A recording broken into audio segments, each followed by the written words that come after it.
that Chicago has become America's largest outdoor shooting range.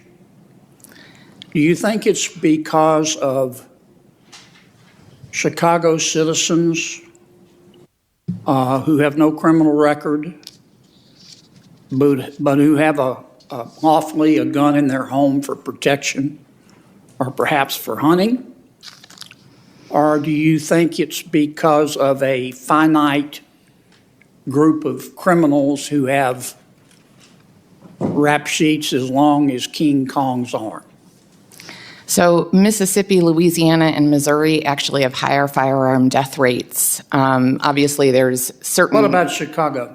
So I don't live in Chicago. It's not my primary area of research. You don't have an opinion on that? I think there's easy access to firearms combined with environmental conditions, lack of great education. There have actually been studies showing that when you green vacant lots and repair abandoned buildings in urban neighborhoods, you see decreases in gunshots, in violence, as well as in stress and depression in the neighborhoods around them. I get his question, but I also agree with her. Yeah, and it's not only in them type of neighborhoods. It's been a lot of mass shootings in America lately. Like a lot, 1 or twice every single week. It's insane. I'm not putting on a certain group of people, but it's been mass shootings, gang shootings. It's been I don't know. It's crazy. No disrespect, Doc, but that sounds a lot like word salad to me. I am a board-certified emergency physician and dean of the Yale School of Public Health. I've spent nearly 20 years working as an emergency physician in a top-tier trauma center. Here in the U.S., treating firearm injuries is a routine part of emergency medicine. During our training, we learn how to identify who must go right to an operating room, how to crack the chest of someone who's bleeding out, and how to notify family members of a death. While in training, though, we rarely, if ever, learn to ask what could be done to prevent a gunshot wound in the first place. That changed for me about 15 years ago, after I cared for a young man, the son of a first responder, who had shot himself with his parents' firearm. He was the first patient I'd cared for who had intentionally shot himself. I couldn't save him, but he changed my perspective on gun violence. First, his death drove me to learn more about firearm suicide, to realize that in the emergency department, we rarely saw suicide attempts from a gun, not because they were rare, but because they were so often fatal. Second, his death led me to question why we didn't think about gunshot wounds the same way we think about drunk driving or heart disease, as something we can and should prevent. Most disturbingly, I noticed the difference in how my colleagues responded to this suicide compared to the everyday toll of community gun violence. Since that case, I have treated people for every type of firearm injury, from domestic violence to victims of drive-bys. I've saved some lives, but not all, and have informed countless families of the loss of their loved ones. And it is because I have had a front row seat to our nation's growing firearm injury epidemic that I have worked to define and implement a public health approach to this crisis. To clarify, this is how a public health approach works. First, we gather data on the problem. How common is it and who is affected? Second, we define risk and protective factors. What increases or decreases the chance of someone being hurt or dying? Third, we figure out programs that work to change those patterns, to avert injury, hospitalization, or death. And finally, we scale what works. America's total number of gun deaths is the highest on record, and our rate nears its peak. Firearm deaths have surpassed breast cancer deaths in America. Firearms are now the leading cause of death for American children age 1 through 19. Although mass shootings get the most media attention, 2/3 of firearm deaths are preventable suicides, averaged over the last decade, like that young man I cared for 15 years ago. I have story after story of public health collaborations between gun owners and non-gun owners, hospital workers and community violence interrupters, faith leaders and survivors. So do y'all think they should just sweep guns from everybody? It don't matter if you're in the hoods, you're a regular citizen. You think everybody should get guns taken away from them? Or you think how do you know what I'm saying? How y'all think that should work? Should they just keep it how it is? Make certain laws? Or you think they should take guns away from everybody? I don't know. I don't know what side I'm on, man. I don't think it's gonna get any better, to be honest.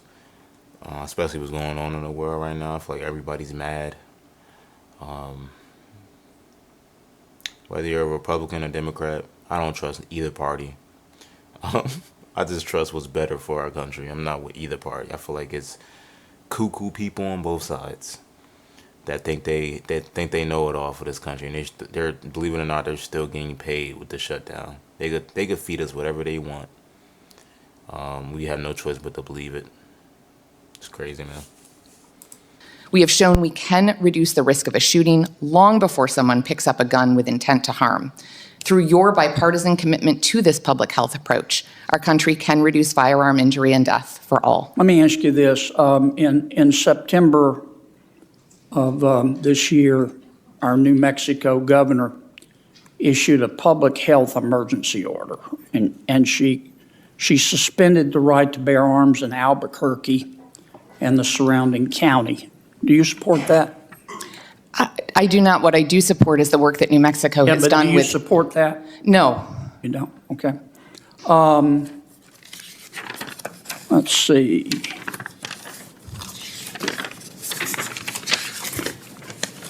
During his first 2 years as the DA in Philadelphia, District Attorney Krasner and Loster dropped 47% of all the illegal firearms cases in the city.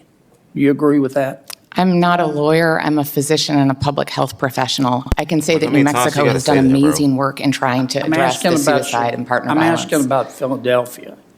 I don't have an The DA opinion. dropped 47% of all the illegal firearms cases. Did he do the right thing there? I don't have an opinion. However, I will say that just as with fentanyl, the spread of illicit I'm substances. sorry to cut you off, but I'm That's running okay. out of time.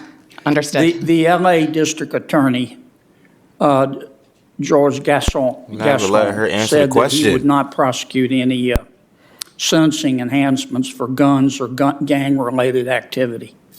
Do you think he did the right thing? Again, I am neither a lawyer nor a prosecutor. You don't have an opinion on that? I honestly don't know enough about it to have an opinion. You don't think gangs should be prosecuted for having illegal guns? I'm neither a lawyer nor a prosecutor, and that's not my area of research. But yet you want to take guns away I've never said that I want to take guns from away. law-abiding citizens. I think that you are saying something that I've not said in my written or oral testimony, sir. Okay. You equated gun deaths to heart disease in your opening statement. Yes, sir. Which is a greater public health problem, gun deaths or heart disease? So heart disease does kill more folks across the United States, largely in the About end of their life. 700,000? Mm-hmm. Yeah. Gun deaths about 50,000? Correct. Do you support outlawing fried foods? I'm sorry. How does that relate to? Because fried foods contribute to heart disease, don't they? Again, I have not written or said that I support You're a outlawing. physician, right? I am. Have I said that I support outlawing anything in my testimony today? Okay. Let me ask one more question. I'm sorry, I cannot see that far, Doctor, on the very end. Cozy Gay, thank you. Yes, sir. You said, I wrote it down, you said that no one should be judged by the worst thing they have done in their lives. Correct. If one of these young doctors sitting behind you, God forbid, walks out on the streets of Washington, D.C., and is raped or sodomized, you don't think the rapist should be judged? I don't think it should be terminal. It shouldn't be for the rest of their lives. You think we should forgive them and not give them any punishment? I believe in You think forgiveness. nobody's responsible for their actions? I believe in responsibility. I believe in forgiveness. Thank you, Mr. Wow. Thank you, Mr. Chairman. Wow. First off, not letting her talk is insane. I'm running out of time. Sorry to cut you off. You asking me questions, let me answer the damn questions, bro. Come on. What are we doing? Second, that last part, I'm kind of kind of mixed up on that. I feel like it depends on what they did. Like being a rapist and a killer, second chance is kind of tough. I don't agree with the prison system, how they treat prisoners. I'm not gonna lie to you. I don't agree with that. Like the no sunlight, 1 hour on the yard, not even. The food, getting beat up and getting put right back in jail. Like, whatever. You got beat up. Getting RAPE'd in there.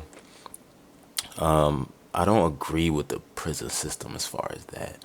I think it should be more of a system like, therapy, giving people second chances, I guess. But it depends on what you're in there for. When it comes to rape, I don't know about that, man. It's tough. That last part was tough. I'm not gonna lie to you. But let the lady talk.